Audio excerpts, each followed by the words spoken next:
Half of the work of these tier lists is just staying up to date with injuries with the amount that we have right now. Now, no injuries are impacting the S tier running backs. I'm going to move Bijan Robinson and Jonathan Taylor to S tier to share this with CMC. You actually have CMC averaging 24.7. Bijan Robinson averaging 24.8 and Jonathan Taylor averaging 24.2 points per game at the moment. I'm going to still have McCaffrey at the #1 spot, especially this week where you do have the Niners as 2.5-point favorites over the Atlanta Falcons. And you actually do have the Indianapolis Colts as dogs to the Los Angeles Chargers as well. And of course, McCaffrey gives you a crazy high floor where the worst game that you've had from him this season was 22.7 fantasy points. And he's been a top 10 running back legitimately every single week.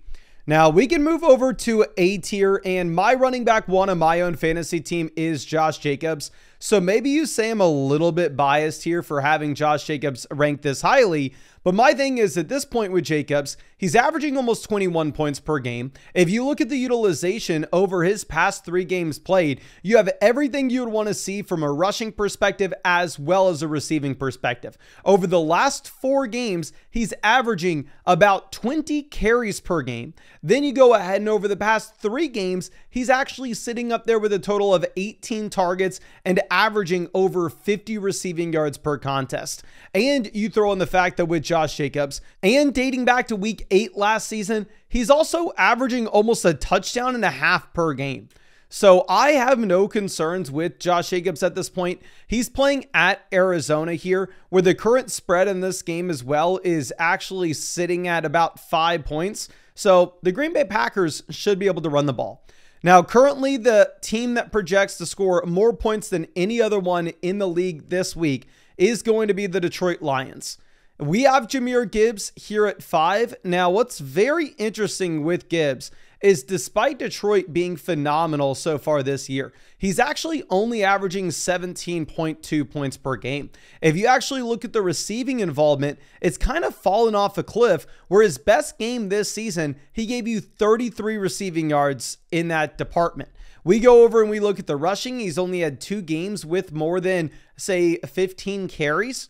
So the volume just hasn't been there with Gibbs. Now, of course, the efficiency is always insane. He's sitting at 4.5 yards per carry. He's sitting at 4.5 yards per target, which is better than some of the other running backs that we have in this range. This offense projects to score 29 points against the Bucs. They are heavy favorites with everybody being injured in Tampa. But again, this coaching staff is also saying they want to get David Montgomery more involved. Now, what is the most interesting thing coming out of sportsbooks at the moment is the fact that they actually have the Cleveland Browns favored over the Miami Dolphins. And it isn't just by a little either. I mean, they are favored here by almost 3 whole points. With Achane, it hasn't mattered how bad Miami's been so far this season because he does give you the receiving floor where he's averaging over 6 targets per game. This is even higher than what you had last season. He's averaging over 30 receiving yards per game. He's averaging 65 rushing yards per game. So averaging almost 100 total yards per contest. You have the ceiling as a rusher, the floor as a receiver. So you're still starting him regardless of if the matchup's bad.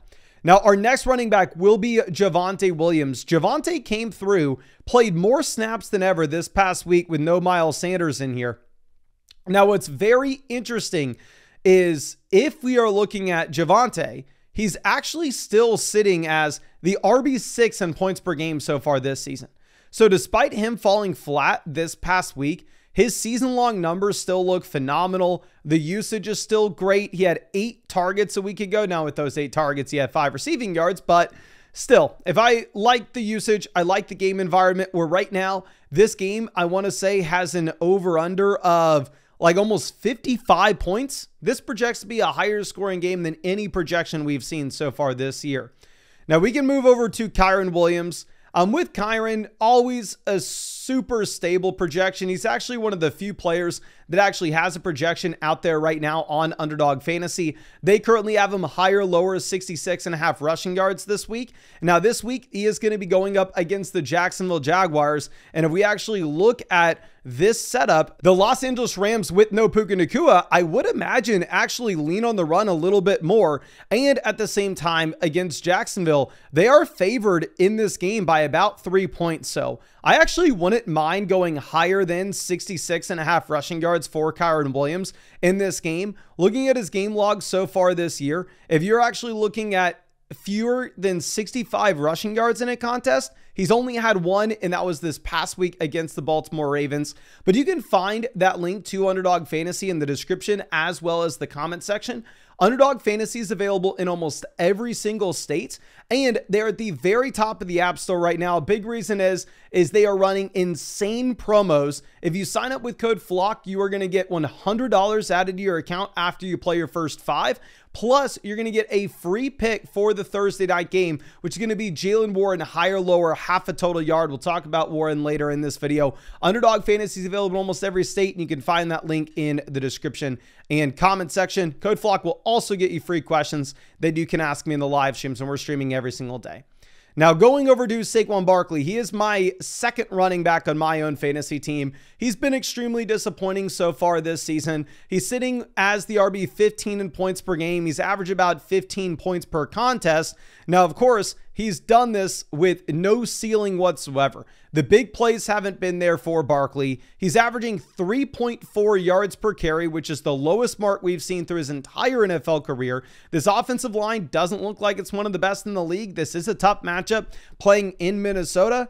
Do have 10 days rest here for the Eagles, though. The implied team total is 23 points for Philly. Maybe I'm ranking Saquon Barkley a little bit too high because realistically, if you have no Chuba Hubbard, Rico Dowdle may be an S-tier running back. In week 5, he was the running back 1 with 32.5 points. In week 6, he was the running back 2 with 34 fantasy points. He has back-to-back games with over 200 yards. If you're looking at the opportunities, he had 35 of them this past week against the Dallas Cowboys when he put this offense on his back. Now, it is a little bit tough for me to make this ranking right now as we don't have clarity on if Chuba Hubbard's going to be playing.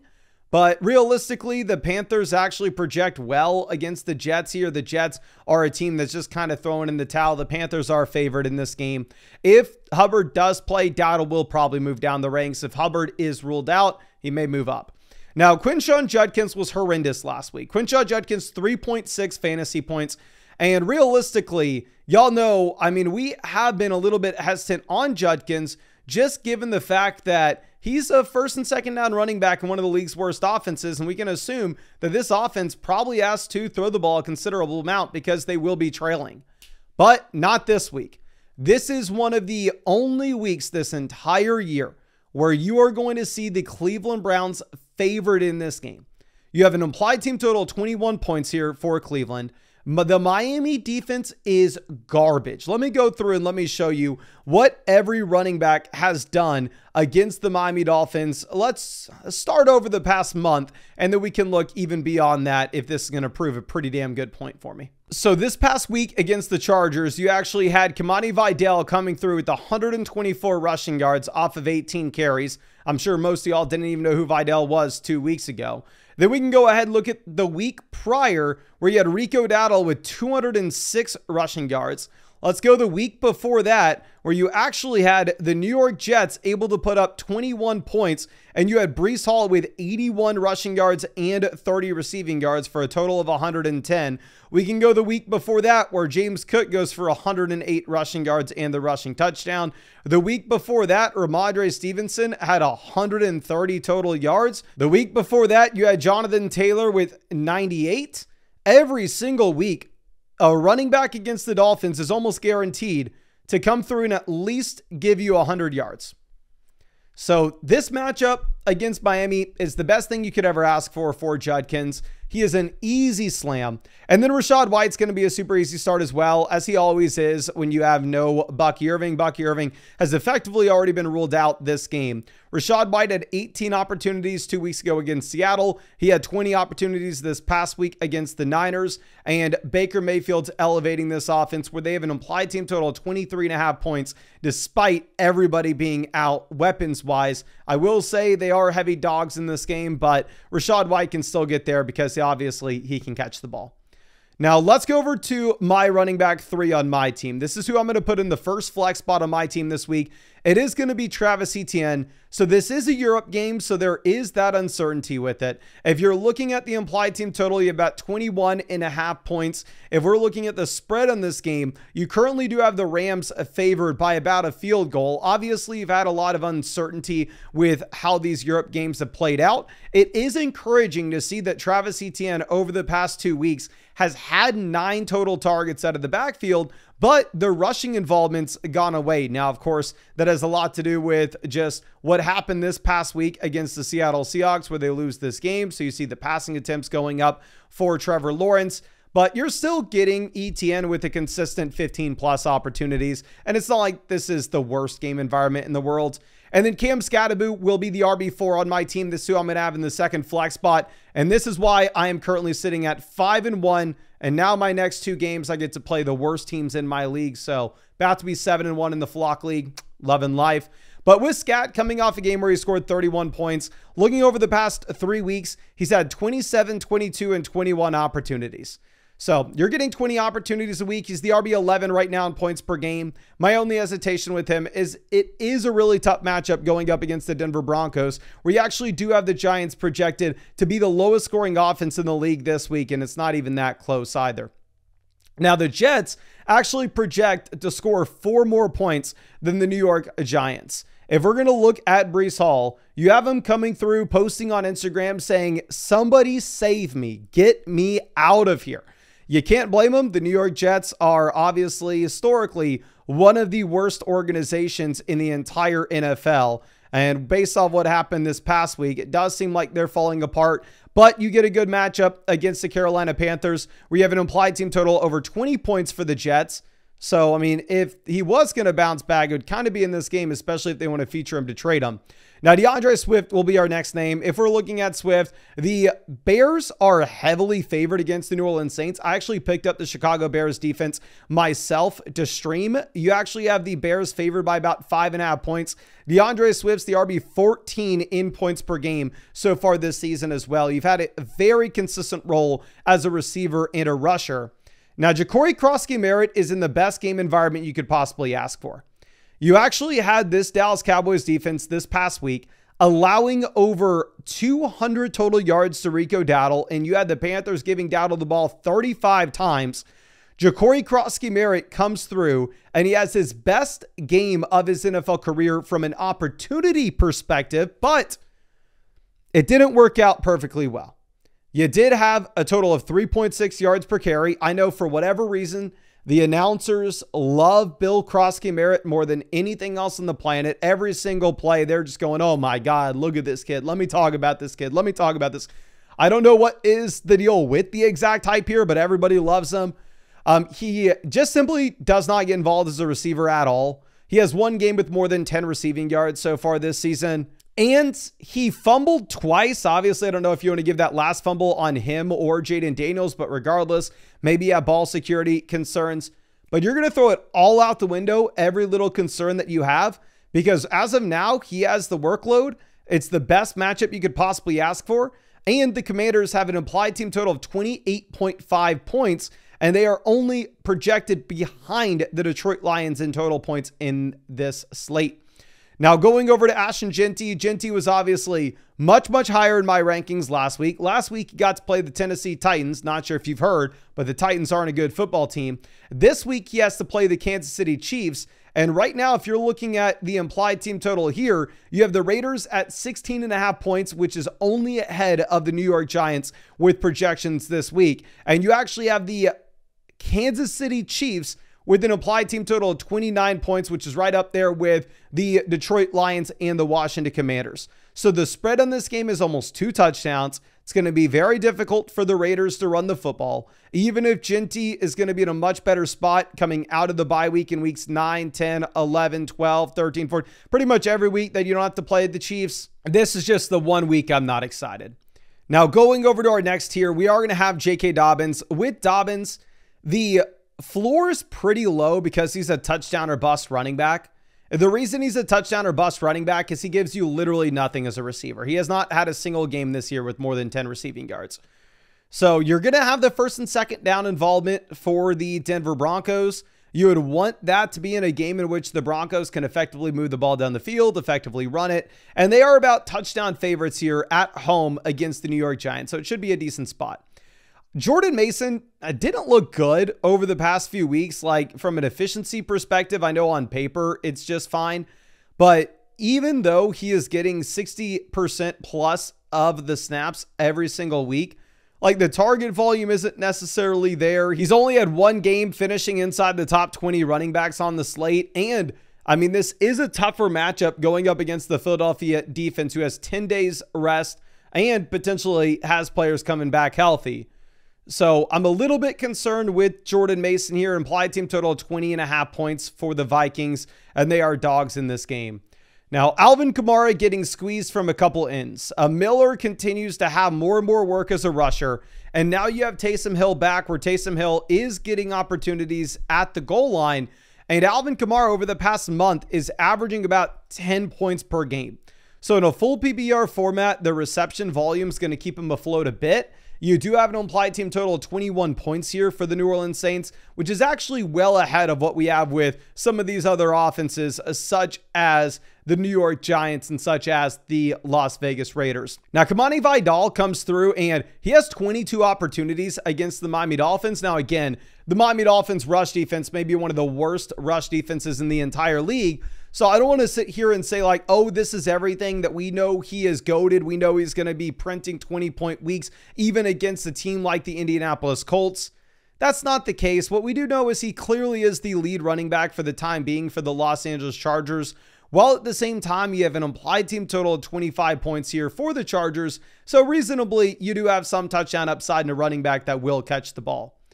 Now, David Montgomery is going to be our next running back. You have a 29-point total. You have a pretty big spread on this game, and you have this coaching staff coming through and saying that they're wanting to get both running backs involved a little bit more. You go back and you look at what happened this previous week. David Montgomery only had a total of 6 opportunities. And with 6 opportunities, he actually was super efficient with them. Like he had 6 total opportunities for like 70 total yards. So I don't know. I'm going to believe them that they're going to get Montgomery more involved, and this offense just projects to score a ton of points. Jalen Warren is in a pretty good spot here where you get to play these Cincinnati Bengals. Again, like I said, if you're a new user on Underdog, you can get that free pick. Jalen Warren, higher, lower, half a total yard with code FLOCK. They currently have him higher, lower, 77.5 total yards on Underdog Fantasy right now. It's just a really good matchup against Cincy, where you do have the Pittsburgh Steelers favored by about 5.5 points in this game. So they should be able to run the ball in the second half. And if you look at the usage between him and Kenneth Gainwell, it did seem like Gainwell is going to be more of the receiving running back. Now, with Chase Brown, I throw in the towel, right? Every single week, I rank this dude as a low-end RB2. I rank him around RB19 and say, yeah, the offense is garbage. Yeah, the offensive line's bad. Yeah, he's bad. But, I mean, ultimately, you're still getting 3 targets and 15 carries on average. You're still getting the 18 opportunities a game. Well, this past week, you had 11 total opportunities against the Packers. So if now the usage is going away from Chase Brown, and we know this team, we know this offensive line, we know this offense is garbage, I'm going to avoid him. Yes, you have Flacco now with a full week to prep, but you have an implied team total of 19 points here for Cincinnati. So it's still a very poor projection with the offense. Now, I don't see how anybody could put Kenneth Walker into their starting lineup at this point. Kenneth Walker this past week had 10 carries and 1 target. Kenneth Walker the week prior had 10 carries and 1 target. Zach Charbonnet is getting used more now. And Kenneth Walker doesn't look great either. It's not like Kenneth Walker's out there crushing. It's not like Zach Charbonnet is out there crushing. Neither running back is playing that well. Kenneth Walker's RB29 in points per game so far this season. And keep in mind, you did have one of those games with Zach Charbonnet injured and Walker getting the majority of the workload. This matchup against the Texans, they are heavily favored, so you'd assume they'd be able to run the ball. But if it's a 50-50 backfield split, I'm not super interested in either guy. I'm not really interested in Ramondre Stevenson. This coaching staff came out and had some comments making it seem like they're going to be looking more so in the direction of Trevion Henderson in this next game. I wouldn't blame them, considering the fact that Ramondre is sitting with a career low 3.1 yards per rush attempt in an offense that's actually been hyper productive. So I'd be shaky to start Ramondre, even though it's a really good matchup against the Tennessee Titans. Bam Knight's also in a really good matchup going up against the Carolina Panthers. He looks like he's the first and second down running back here for Arizona. Obviously, he got the touchdown this past week against the Indianapolis Colts, but it does look like you're an untalented running back in a 50-50 backfield. It's not in a good offense. Woody Marks, I don't even know why we're ranking him this high. You had 8 top opportunities this past week, 22 the week prior. You fell from 58% of the snaps down to 41%. I will say this matchup against Seattle is very bad, in which you actually do have the Texans projected only to score about 19.5 points in this game. Trevion Henderson, I would love to say like, oh, he's going to expand his role. Oh, it's the Trevion Henderson breakout week. Oh, it's a good matchup. The coaches are saying they're going to use. How the hell could I tell you to play Trevion? Zach Charbonnet is getting enough work where he looks like he may be the RB1 in Seattle. Like, they're using him that way. Over the past 3 weeks, he is averaging about 13 opportunities a game, but the efficiency is horrendous. He's sitting at 2.6 yards per carry. Like, how the hell am I supposed to make an argument for this guy? And then going over to our F tier running backs. These are the guys that if you have to put them in your starting lineup, something went wrong. GG's. I apologize for this season. Tony Pollard is on my fantasy team. I'm sending him to the pine. He's the RB5 on my roster. There's no world in which I'm excited to go through and jam him in, considering what you have with Spears expanding his role and how bad this offense is. And I don't love the matchup against the Patriots. Our next 2 running backs with Isaiah Pacheco and Kareem Hunt are somewhat startable because they are 2 touchdown favorites over the Raiders. Like, Pacheco has a season high 15 opportunities this past week. And with those 15 opportunities, you get 6.1 fantasy points. Yippee. Kenneth Gainwell, you're playing in Cincy. Gainwell this past week didn't really have much as a rusher. He was more so involved as a receiver. And I'd imagine that the Steelers are able to just run the ball consistently. Michael Carter, you have one of the worst matchups you could possibly ask for going up against the Green Bay Packers. And on top of that, how could I possibly make an argument for you if you're in a 50-50 backfield with Bam Knight? Nick Chubb, I actually just cut myself. I had to pick up a quarterback to play while we wait for Josh Allen to get through the bye. I'm still rooting for you, my guy Chubb. I still have you on a bunch of underdog basketball teams. I can't cut you there. So I hope he gives you a decent performance, but the receiving workload's not there, and it's a tough matchup. RJ Harvey at this point is just a straight up backup in Denver. Miller's a backup in a bad offense. Tyler Allgeier's a backup in a good offense. But the issue is he plays behind the best player in football. But I think that's all I got with these rankings. Obviously, I will continue to update you through the week with injuries, with projections. And if you wanted to check out any of those projections, go higher or lower, you can find them on Underdog Fantasy. The link's in the description as well as the comment section. Underdog Fantasy is available in almost every single state. And if you use code FLOCK, you're going to get $100 added to your account after you play your first 5.